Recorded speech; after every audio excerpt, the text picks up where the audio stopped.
आप और हम सब के सभी दर्शकों को नमस्कार।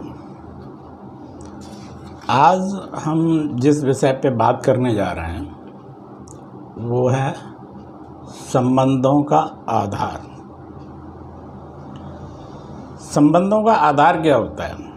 हमारे जीवन में जिनसे भी संबंध होते हैं, पिता पुत्र हो, माता पुत्री हो, माता पुत्र हो, भाई बहन हो, रिश्तेदार हों, मिलने जुलने वाले हों, मित्र हों, जिनके साथ हम कार्यस्थल पर कार्य करते हैं, जिनके साथ व्यवसाय करते हैं, वो लोग हों, जीवन में जिनसे भी हमारा संबंध होता है, चाहे वो सामाजिक हो, व्यवहारिक हो, आर्थिक हो, किसी भी स्तर पे जो भी संबंध होता है, उनका भी हमारे ऋषि मुनियों ने आधार ढूंढा। उस पर बहुत बड़ा विज्ञान आधारित है इसके ऊपर, और वो होता है हमारा ऋणानुबंधन। ऋणानुबंधन भी हमारे कर्म से बनता है। हमारे पूर्वजन्म के कर्म होते हैं, हमारे पूर्वजों के कर्म होते हैं, वही हमारे वैचारिक आधार का कारण बनते हैं और वही इन ऋणानुबंधन का कारण बनते हैं। और इसी की वजह से एक परिवार में जन्म लेने वाले व्यक्तियों की कुंडलियों को अगर आप अध्ययन करेंगे तो उसमें ग्रहों की एक युति विशेष प्रकार की होगी, और वो पीढ़ी दर पीढ़ी तब तक चलती जाएगी जब तक कि आप उनके समाधान नहीं करते हैं, आप उनके बारे में जब तक आध्यात्म में प्रवेश करके वैचारिक परिवर्तन नहीं लाते हैं, तब तक वो दोष उसी प्रकार से बनते चले जाएंगे। और इनको हमारे ऋषि और मुनियों ने जो वेदों में इनके जो सूत्र दिए हुए हैं, वो उनका मेन आधार शुरू होता है पितृदोष से। पितृदोष एक्चुअल में ये एक वैज्ञानिक सूत्र का सरलीकरण है, और ये सरलीकरण हमारे ब्रह्मांड के ग्रहों नक्षत्रों के द्वारा कैसे हम पे प्रभावित होता है, कैसे ब्रह्मांड में परिवर्तन होते हैं, उस तरह से कैसे हमारे विचारों में परिवर्तन होते हैं। और विचारों का परिवर्तन का कारण आपका बनता है मन के वही 3 स्तर: चेतन, अवचेतन, अचेतन। आपका जो अचेतन मन है उसका आपके पूर्वजों से संबंध है, अवचेतन मन का संस्कारों से संबंध है, और चेतन मन आपकी व्यावहारिकता को प्रदर्शित करता है।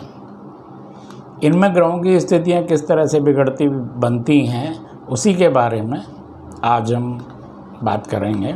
इसलिए एक परिवार के लोगों के जीवन मरण, विवाह बृहस्पति, राहु और शनि की एक विशेष स्थिति में ही होते हैं, और या विशेष महीने में ही होंगे। जन्म भी विशेष महीने में ही होते हैं, इसीलिए लोगों के एक परिवार के लोगों के जन्म विशेषकर 1 महीने के आसपास ही होते हैं। और या फिर ग्रहों की युतियाँ एक विशेष स्थिति की होती हैं, या बृहस्पति राहु शनि के आधार होते हैं। लेकिन कोई न कोई एक वैज्ञानिक सूत्र इसमें ज़रूर जुड़ा हुआ होता है।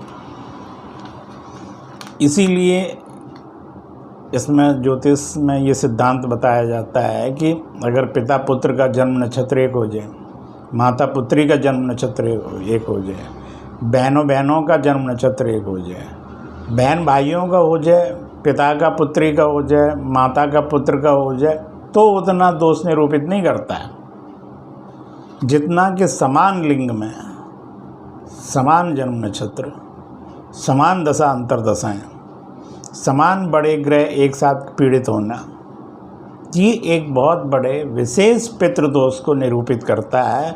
और पितृदोष का आधार होता है आपके मानसिक वैचारिक संरचना, जो आपके विवेक को, व्यवहार को, आप जो कार्य करते हैं उनको प्रभावित करती है, घर की वातावरण को प्रभावित करती है, घर की शांति को प्रभावित करती है, आपसी प्रेम भाव को भी प्रदर्शित करती है। और उसमें इन ग्रहों की एक विशेष स्थितियाँ होती हैं, और ये हर ग्रह से जुड़े हुए हैं।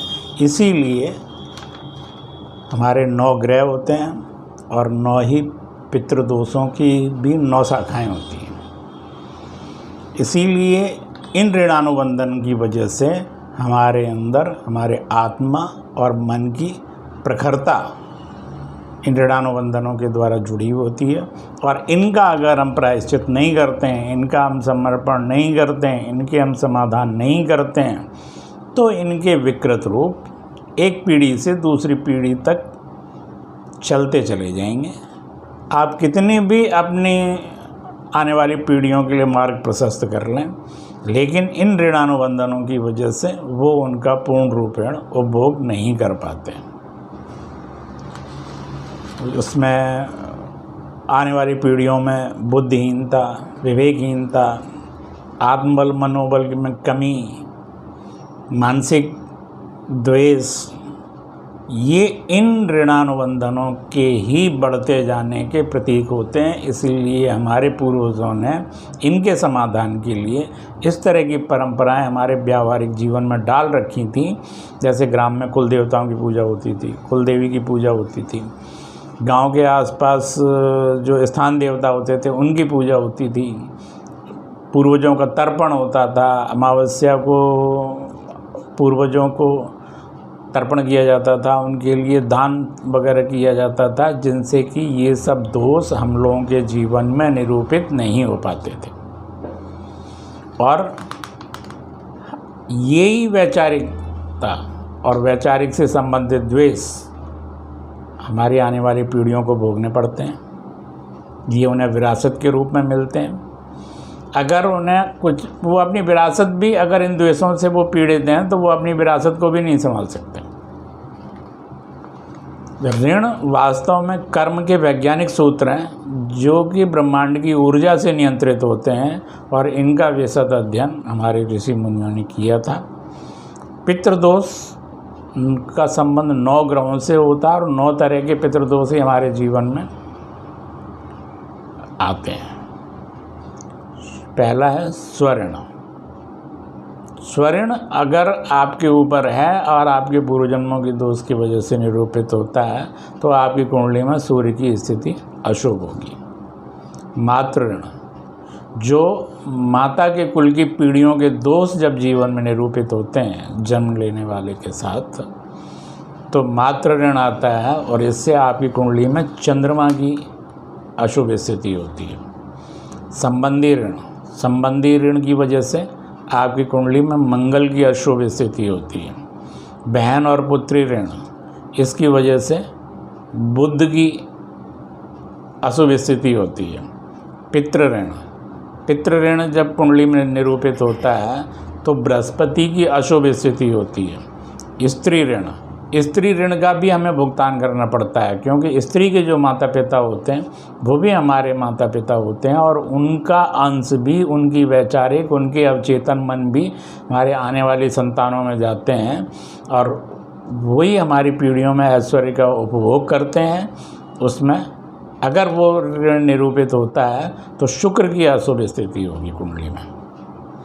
निर्दयी ऋण, बहुत से कामों को करने में हम एक निर्दयतापूर्ण मानसिक स्थिति के द्वारा उनको उत्पन्न करते हैं, तो उसका भी हमें दोष लगता है और उससे कुंडली में शनि की स्थिति अशुभ होती है। अजन्मे का ऋण, जो आत्माएं जन्म नहीं ले पाती, हमारे वंश की प्रतीक्षारत होती हैं और नहीं ले पाती हैं, उनका भी ऋण हमारे जीवन में निरूपित होता है, और उससे कुंडली में पीढ़ी दोष को प्रदर्शित करने वाला राहु अशुभ स्थिति बनाता है। ईश्वरीय ऋण,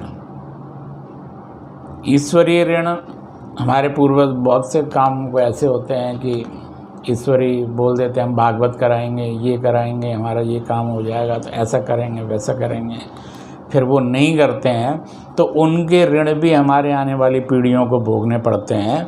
और इसीलिए मैंने पहले वीडियोज़ में ये बात एक उदाहरण के रूप में डाली थी कि दशरथ जब बाण चला रहे थे और श्रवण को लगा था, और श्रवण जब मरा था तो श्रवण के माता पिता ने जो दशरथ को श्राप दिया था उसका भुगतान उनकी संतान को करना पड़ा।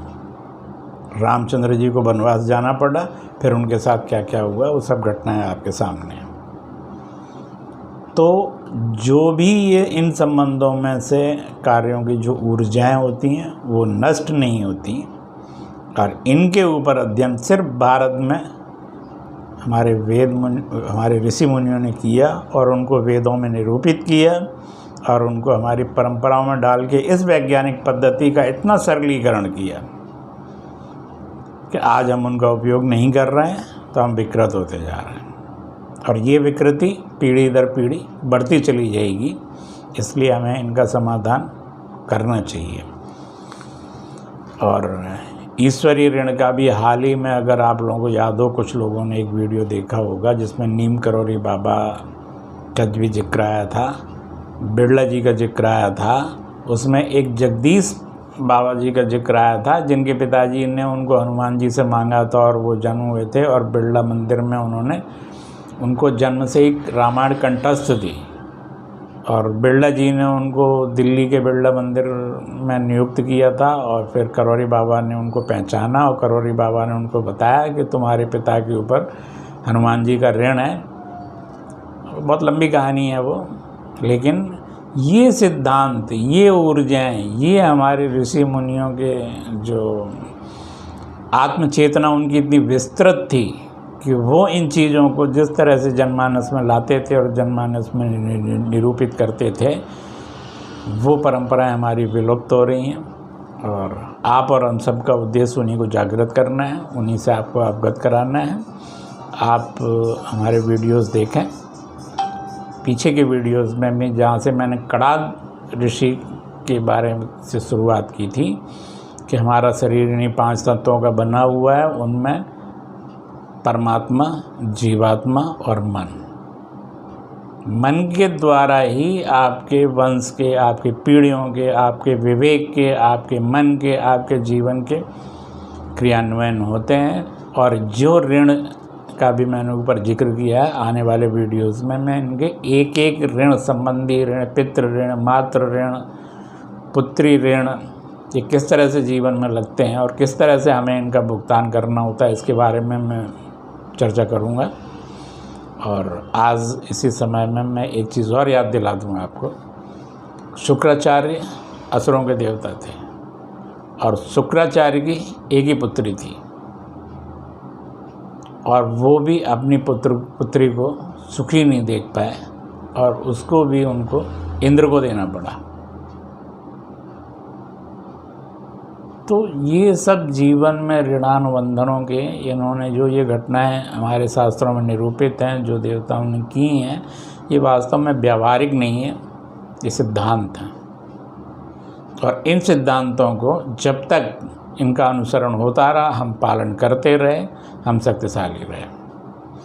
कृणवंतो विश्वमार्यम, हम अगर आध्यात्म में प्रवेश नहीं करेंगे तो हम शक्तिशाली नहीं हो पाएंगे और हमारे आत्मबल मजबूत नहीं होंगे, तो हम अपनी स्थिरता में, अपने धर्म में, अपनी जाति का, अपने परिवार का, अपना उत्थान नहीं कर सकते।